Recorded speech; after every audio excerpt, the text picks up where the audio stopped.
Good morning to dear students. आज हम लोग पढ़ने चालू करेंगे एग्रीकल्चरल एक्सटेंशन। एग्रीकल्चरल एक्सटेंशन आप लोग को पता है कि आप कोई से भी कॉम्पिटिटिव एग्ज़ाम की तैयारी करेंगे, एग्रीकल्चर से रिलेटेड जो भी एग्ज़ाम रहेगा। जैसे मैं सबसे पहले आप लोग को बता दूं, ये सबसे जो इसका मेन एग्जामिनेशन में हम फोकस करेंगे वो है BHU, बनारस हिंदू विश्वविद्यालय का एंट्रेंस एग्ज़ाम होता है, उसका सबसे पहले हम लोग तैयारी करेंगे BHU का। फिर उसके बाद इस जो कोर्स में आप लोग का IGKV का जो CET है, कॉमन इंट्रेंस टेस्ट होता है। फिर JNKV का CET हो गया, जवाहरलाल नेहरू कृषि विश्वविद्यालय का जो CET होता है। फिर उसके बाद हमारा आता है विश्व भारती यूनिवर्सिटी, उसका भी कॉमन इंट्रेंस टेस्ट होता है। तो इतना सारा जो एग्ज़ाम है उसका हम लोग प्रिपरेशन करेंगे। और जिनका जो छत्तीसगढ़ से हैं उनको पता है कि अभी रिसेंट में RU RHEO जो है इसका पोस्ट आने वाला है, ठीक है। तो RU RHEO का भी हम लोग सिलेबस पर कवर करेंगे इसमें, लेकिन मेनली किस में फोकस होगा हमारा, BHU से रिलेटेड रहेगा। क्योंकि BHU में एक्सटेंशन सब्जेक्ट से 10 से 15 क्वेश्चन फिक्स है, वहाँ सब्जेक्ट वाइज क्वेश्चन आते हैं, तो 10 से 15 क्वेश्चन फिक्स है। और CET में भी 8 से 10 क्वेश्चन आते ही हैं। और ये वाले जो एक्सटेंशन का जो सब्जेक्ट का जो क्वेश्चन रहता है वो बहुत ही क्या होता है, ट्रिकी होता है। क्या होता है, ट्रिकी होता है और कॉन्सेप्चुअल के ऊपर बेस्ड रहता है। आप लोग क्या करते हैं कि सब्जेक्ट को थोड़ा सा लाइटली ले लेते हैं, जिसकी वजह से एग्ज़ाम में आप उसका अच्छे से परफॉर्मेंस नहीं दे पाते हैं। लेकिन मैं आप लोगों को इतने आसान भाषा से समझाऊंगा कि आपको इसी क्लास में ही आपको ये रिवीजन करके कंप्लीट करके हम लोग चलेंगे, ज़्यादा बर्डन लेना नहीं पड़ेगा, बहुत ही ईजी वे पे आप लोग को मैं समझाऊंगा। तो ये मेरा आज का पहला डेमो क्लास है, ये हमारा क्या है, फर्स्ट डेमो क्लास।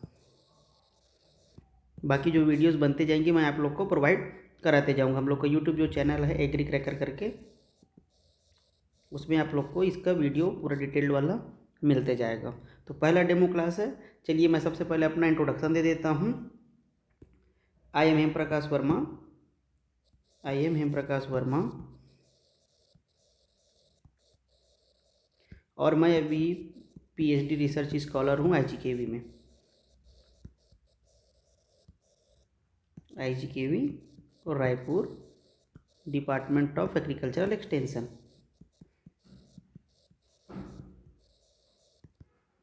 ठीक है, डिपार्टमेंट ऑफ एग्रीकल्चर एक्सटेंशन में PhD कर रहा हूँ। और मैंने PhD का जो एग्ज़ाम होता है, एंट्रेंस एग्ज़ाम होता है IGKV का CET PhD 2021 वाला जो हुआ था, उसमें मैंने फर्स्ट रैंक लाया था, ओवरऑल फर्स्ट रैंक था मेरा।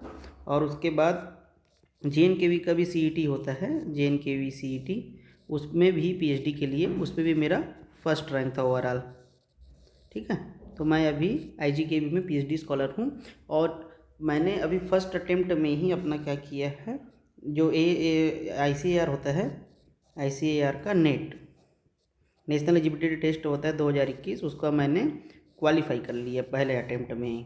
ठीक है, तो मैं आप लोग को आसान भाषा में एग्रीकल्चर एक्सटेंशन को समझाने का बहुत ही अच्छे से आप लोग को समझाऊंगा मैं। ठीक है, तो सबसे पहले चलिए अब हम टॉपिक में आ जाते हैं। आज का हम लोग का टॉपिक रहेगा, थोड़ा सा हम लोग देखेंगे हिस्ट्री। ठीक है, एग्रीकल्चर एक्सटेंशन का हिस्ट्री क्या होता है, और उसके बाद एक्सटेंशन एजुकेशन के बारे में देखेंगे। एक्सटेंशन को हम लोग एजुकेशन के रूप में पढ़ते हैं ज़्यादातर, तो एग्रीकल्चर एजुकेशन हो जाएगा, एक्सटेंशन एजुकेशन। फिर एजुकेशन के टाइप पढ़ेंगे। सबसे पहले क्या कंटेंट पता होना चाहिए कि हम लोग आज क्या क्या कवर करेंगे। ठीक है, फिर उसके बाद क्या करेंगे हम लोग, फिलोसफी ऑफ एक्सटेंशन,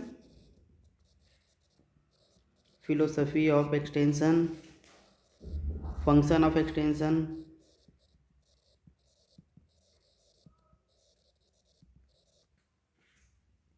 उसके बाद हम लोग देखेंगे टीचिंग लर्निंग प्रोसेस, नहीं उसके बाद हम देखेंगे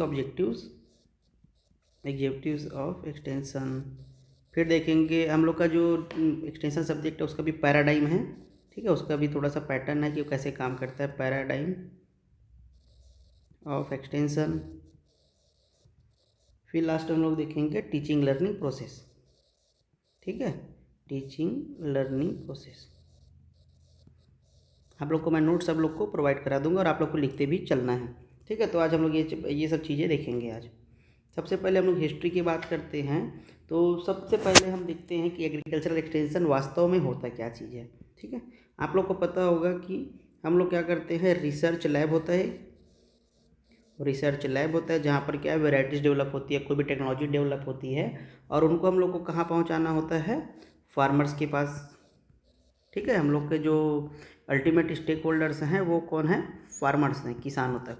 ठीक है, तो रिसर्च लैब जैसे मैंने आई जी के वी में एक वैरायटी रिलीज़ किया, उसका नाम है नंदीराज। ठीक है, नंदीराज किसकी वैरायटी है, मैंगो की वैरायटी है, आई जी के वी से निकली हुई। ठीक है, नंदीराज वैरायटी को मैंने क्या किया, रिसर्च लैब में इसको वैरायटी बनाया मैंने। ठीक है, फिर उसके बाद उसको हम लोग का अल्टीमेट ऑब्जेक्टिव क्या है, किसानों को उनका एडॉप्शन कराना है, मतलब किसानों तक पहुंचाना है। तो मैंने उसको कहाँ पहुंचा दिया, फार्मर्स के पास पहुंचा दिया। अब उसके बाद फार्मर्स के पास वो तो राइस का कल्टीवेशन करता है, तो मैंगो का वो एडॉप्शन करेगा क्या, नहीं कर पाएगा वो। ठीक है, तो वो क्या करेगा, फीडबैक देगा, मीन्स वो क्या करेगा, फीडबैक देगा कि ये मेरे लिए सूटेबल नहीं है, और जिन किसानों को सूटेबल रहेगा वो बोलेगा इसमें इम्प्रूवमेंट करना है करके वो देगा फीडबैक। और हम लोग का क्या हो गया, रिसर्च लैब से हम लोग क्या भेजें, मैसेज। ठीक है, हम लोग रिसर्च लैब से मैसेज भेजें कि एक वैरायटी है, फार्मर्स आप लोग इसको अडॉप्ट करिए, ये आपके एरिया के लिए बहुत अच्छा है। लेकिन किसानों को अगर वो सही लगा तब वो उसको अडॉप्ट करेंगे, या तो उसको रिजेक्ट कर देंगे। फिर क्या करेंगे, फीडबैक ले करके उसका इम्प्रूवमेंट करेंगे हम लोग। ठीक है, इम्प्रूवमेंट करेंगे। तो ये है हमारा एग्रीकल्चर एक्सटेंशन। तो हम लोग क्या है, एग्रीकल्चर एक्सटेंशन जो होता है वो लिंक बिटवीन किसके किसके बीच में, research lab and farmers, research lab and farmers. ठीक है, हम लोग क्या है, लिंक करते हैं उनको। यहाँ से कुछ भी किसानों को कुछ ज़रूरत पड़ा उसको हम लोग रिसर्च लैब वालों को बताएंगे, साइंटिस्टों को, और साइंटिस्ट की जो बात है उसको फार्मर्स तक पहुँचाएंगे। ठीक है, अब इसका थोड़ा सा देख लेते हैं। अब यहाँ से ये क्या हो गया, इधर से रिसर्च लैब से फार्मर्स तक जा रहे तो वन वे, और इधर हो गया तो टोटल क्या हो गया, ये टू वे प्रोसेस हो गया। कौन सा वे वाला प्रोसेस हो गया, ये हो गया टू वे। ये एग्ज़ाम में पूछ देता है कभी कभी कि एक्सटेंशन जो है, एग्रीकल्चर एक्सटेंशन वो कौन से वे का है, तो ये हो जाता है हमारा टू वे प्रोसेस है। ठीक है, अब उसके बाद देखते हैं कि एक्सटेंशन शब्द कहाँ से बना है, मतलब वो कौन से भाषा से लिया गया है। आप लोग को पता है कि जैसे एग्रीकल्चर है वो किससे लिया गया है, ग्रीक से लिया गया है कि लैटिन से लिया गया है, ये हमेशा एग्जाम में पूछता है। तो अभी हम लोग देखते हैं कि एक्सटेंशन शब्द जो है किससे लिया गया है। एक्सटेंशन जो वर्ड है वो दो वर्ड से मिलकर बना है, एक होता है एक्स और एक होता है टेंसियो। ठीक है, और ये क्या हमारा लैटिन वर्ड है। आप लोग ऐसे याद रखना है कि एक्सटेंशन में टी है इसलिए इसको क्या बोलते हैं, लैटिन वर्ड बोलते हैं। ठीक है, तो एक्स मीन्स क्या हो जाता है, आउट, और टेंसियो मीन्स होता है स्ट्रेचिंग। ठीक है, स्ट्रेचिंग जैसे आप लोग एक्सटेंशन बोर्ड देखे होंगे, वो इलेक्ट्रिसिटी के लिए हम लोग क्या करते हैं, उसको एक्सपांड करते हैं। मतलब रिसर्च लैब से लेकर के हम लोग को कहाँ ले जाना है, फार्मर्स तक पहुँचाना है। तो हमारा एक्सटेंशन जो वर्ड है वो किससे मिलकर बना है, एक्स एंड टेंसियो, मतलब आउट, बाहर की ओर थोड़ा सा स्ट्रेच करना, खींचना। ठीक है, यहाँ पर एक वैरायटी डेवलप हुई है रिसर्च स्टेशन में, उसको हम लोग को ले जाना है कहाँ तक, फार्मर्स के पास ले जाना है। ठीक है, इतना समझ गए। अब उसके बाद क्या करते हैं कि वर्ड आया कहाँ से, उसके बारे में थोड़ा सा देखते हैं। तो एक बार क्या होता है, इंग्लैंड, कौन से देश में, इंग्लैंड में 1866 में एक प्रोफेसर थे, उनका नाम था जेम्स स्टुअर्ट। जेम्स स्टुअर्ट, आप लोग को नाम 3 याद रखना, इसमें नाम बहुत इंपॉर्टेंट है। जेम्स स्टुअर्ट जी ने क्या किया, ट्रिनिटी कॉलेज था, ट्रिनिटी कॉलेज, उसमें उन्होंने एक प्रोग्राम अरेंज किया था। उसमें उन्होंने सबसे पहले वर्ड का यूज़ किया था, वो था यूनिवर्सिटी एक्सटेंशन। ठीक है, यूनिवर्सिटी एक्सटेंशन। तो सबसे पहले वर्ड एक्सटेंशन कहाँ से आया बोलेंगे तो क्या है हमारा 1866 में, 1866 में जेम्स स्टुअर्ट जी ने इसको यूज़ किया। ठीक है, फिर उसके बाद इसको क्या कहा गया, ये तो हो गया हमारा एक्सटेंशन वर्ड। अब उसके अंदर जाते हैं हम लोग का extension word, extension education, extension education का वर्ड हम लोग देखते हैं। एक्सटेंशन एजुकेशन का वर्ड कहाँ से, तो ये आया 1873 में। ठीक है, मतलब जेम्स स्टुअर्ट जी जो थे उन्होंने सिर्फ एक्सटेंशन का शब्द का उपयोग किया था। फिर बाद में कैम्ब्रिज यूनिवर्सिटी वाले जो हैं, ठीक है, कैम्ब्रिज यूनिवर्सिटी वाले इसको एक्सेप्ट किए और उसके बाद उसका नया नाम दे दिए एक्सटेंशन एजुकेशन। तो ये हो गया आपका 1873 में। और ये सबसे पहले कब आया था एक्सटेंशन वर्ड, 1866 में आया था।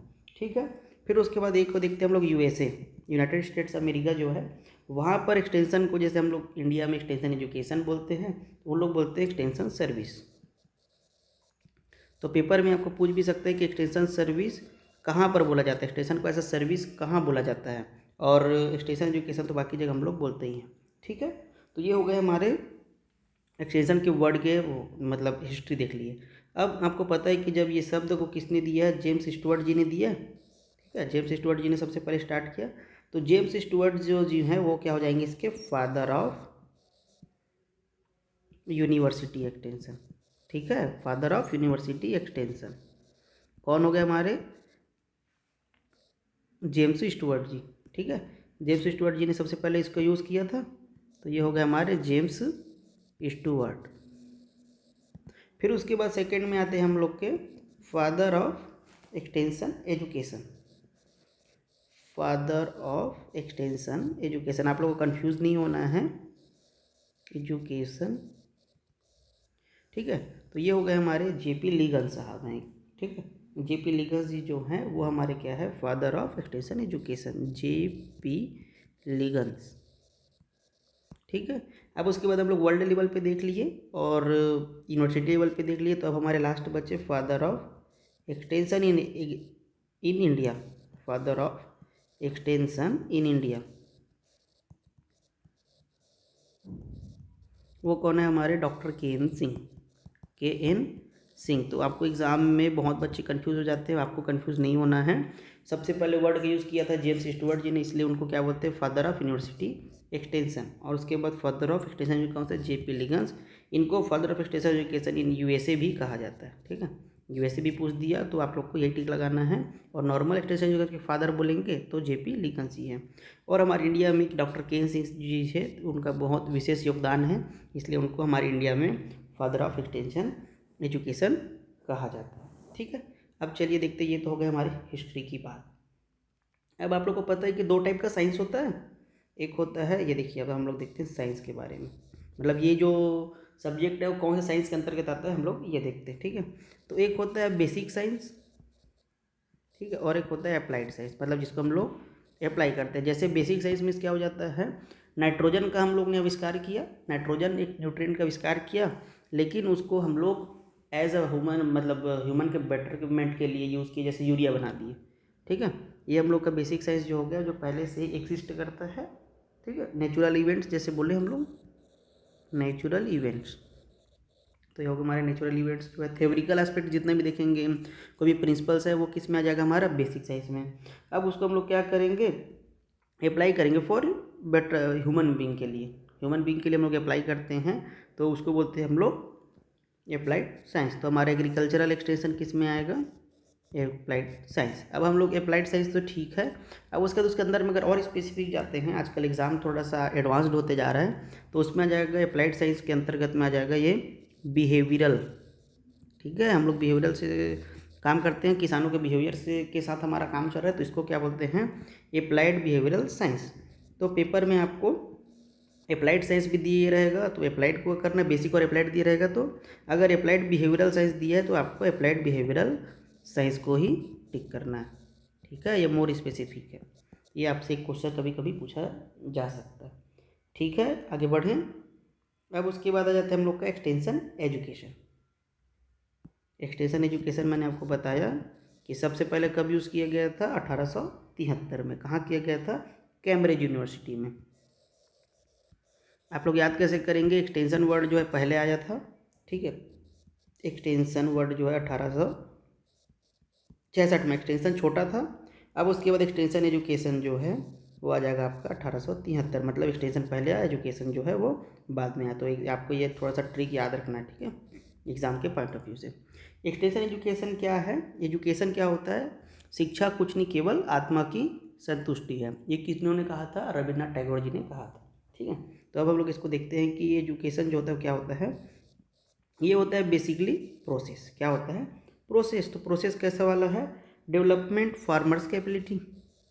ठीक है, डेवलपमेंट ऑफ फार्मर्स कैपेबिलिटी, मतलब किसानों के क्या करना है अपने को, उनकी कैपेबिलिटी, मतलब जो पुराना जो कन्वेंशनल तरीका वो लोग अपना रहे हैं, पुराना जो खेती का तरीका है, उसमें हम लोग थोड़ा सा एडवांसमेंट लाना, नई टेक्नोलॉजी को यूज़ करें, जिससे उनका इनकम बढ़े, सोशियो इकोनॉमिक उनका स्टेटस बढ़े। ठीक है, हम लोग क्या करते हैं, प्रोसेस है क्या है, development of farmers capability with their own situation. ठीक है, उनका जो सिचुएशन है उनके साथ हम लोग को क्या करना है, सिचुएशन के साथ मिल करके उनका डेवलपमेंट करना है, उनका कैपेसिटी बढ़ाना है। ठीक है, कैपेबिलिटी को हम लोग को बढ़ाना है, उनका जो किसानों को जो समस्या है उसका समाधान हम लोग को करना है। ठीक है, ये हो गया हम लोग का एक्सटेंशन एजुकेशन क्या होता है। अब होता है आप लोग का एजुकेशन जो होता है वो होता है 3 टाइप का। ठीक है, पहला मैं लिख देता हूँ फॉर्मल एजुकेशन, फॉर्मल एजुकेशन। ठीक है, बी होता है बी होता है हमारा इनफॉर्मल एजुकेशन। ठीक है, 3 टाइप के एजुकेशन होते हैं, फॉर्मल हो गया, इनफॉर्मल हो गया और तीसरा हो जाता है नॉन फॉर्मल।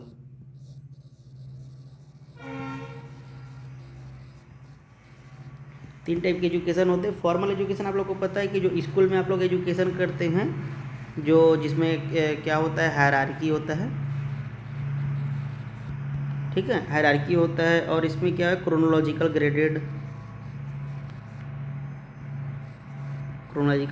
होता है। मतलब इसमें क्रोनोलॉजिकल जैसे करते हैं कि आप पहले प्राइमरी स्कूल करेंगे, फिर हाई स्कूल, फिर मिडिल करेंगे, फिर हाई स्कूल करेंगे, फिर कॉलेज पढ़ेंगे। फिक्स्ड होता है, इसका क्या होता है, फिक्स्ड कैरिकुलम होता है। ठीक है, मतलब आप लोग को सिलेबस दिया जाता है। तो ये हो गया हमारा स्कूल एजुकेशन, जिसको हम लोग बोलते हैं, वो हो गया हमारा फॉर्मल एजुकेशन। अब हम लोग को अगर घर में हम लोग डेली लाइफ एक्सपीरियंस है, डेली लाइफ एक्सपीरियंस जैसे आप लोग अपने फैमिली मेम्बर से सीखते होंगे, किनका आदर व्यवहार ज़्यादा करना है, किनका नहीं करना है, सुबह जैसे उठ के गुड मॉर्निंग बोलना, और ये जो डेली लाइफ एक्सपीरियंस है आप लोग अगर सीखते हैं, ठीक है, डेली लाइफ एक्सपीरियंस से आप लोग सीखते हैं, तो हो जाता है आप लोग का इनफॉर्मल एजुकेशन। मीन्स इसमें स्कूल जैसा कोई बात नहीं, अपने डेली लाइफ से ही आप लोग सीख रहे हैं। फिर आ जाता है लास्ट में हमारा नॉन फॉर्मल एजुकेशन।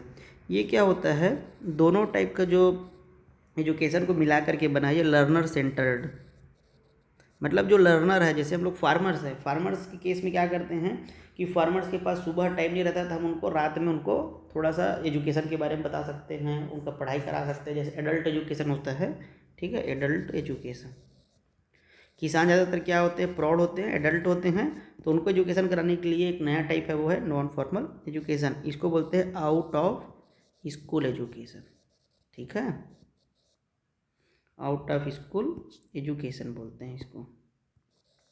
मीन्स इसमें क्या होगा, कोई कैरिकुलम रहेगा क्या, नहीं रहेगा, क्रोनोलॉजिकल नहीं रहेगा। कोई भी किसान, 70 साल का किसान भी सीख सकता है, 20 साल का किसान भी सीख सकता है, महिलाएं भी हो सकती हैं। ठीक है, तो कोई भी इसमें आ सकता है। नॉन फॉर्मल तो ये हो जाएगा हमारा learner centred, out of school education. ठीक है, इसके कैरेक्टरिस्टिक्स हैं 2 चीज़ 3 चीज़। ठीक है, और ये क्या होता है, अकॉर्डिंग टू नीड, मतलब नीड के आधार पर रहता है, जो किसान को जैसा नीड चाहिए उसके हिसाब से हम लोग उनको शिक्षा देंगे। ठीक है, अकॉर्डिंग टू नीड। तो ये 3 चीज़ के हमारे क्या हो गए, एजुकेशन के टाइप हो गए। ठीक है, अब उसके बाद हम लोग देखते हैं कि जो हम लोग का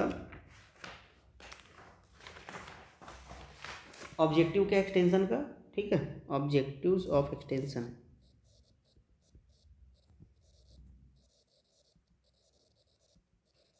ठीक है, तो ऑब्जेक्टिव ऑफ एक्सटेंशन में हम लोग क्या करते हैं, हम लोग को क्या करना है, टू डेवलप